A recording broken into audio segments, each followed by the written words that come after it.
Anisan'ny olana goavana mampikaikaika ireo mpampiasa lalana aty aloatra rehefa fotoam-pahavaratra ny radie eto Manakambolo commune suburbaine Ambatondrazaka izay vavahady hidirana sy hivoahana any Ambatondrazaka renivohitry ny faritra. Mampidi-doza ny fiampitana eto amin'ity radie ity rehefa tonga ny ranotrambo ka mampitona ny fifamoivoizana mandritry ny fotoana maro mandra-pahatoniny ny rano izay manimba tsikelikely ny lalana manodidina.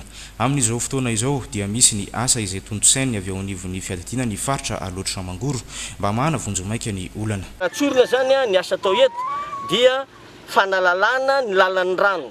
Amizay ny rano rehefa mandeha avy any ambony any izy dia tsy hijanona eo tsony ametraka fotaka eo fa tonga dia entin'le rano miaraka aminy any zany ny fotaka satria malalaka ny lalany. Zay zany amin'ny ankapobeny ny voalohany. Ny faharoa dia misy an'ireto lavaka anankitelo reto zany izay tsy mitazona ny fiara le izy. Tsy mitazona fiara mihitsy fa mba tsy dia hanano sarotra loatra le fiara zany mba tsy mila fanosena satria ndraindray dia atosika mihitsy ny tômôbila vao afaka eo dia hototofana.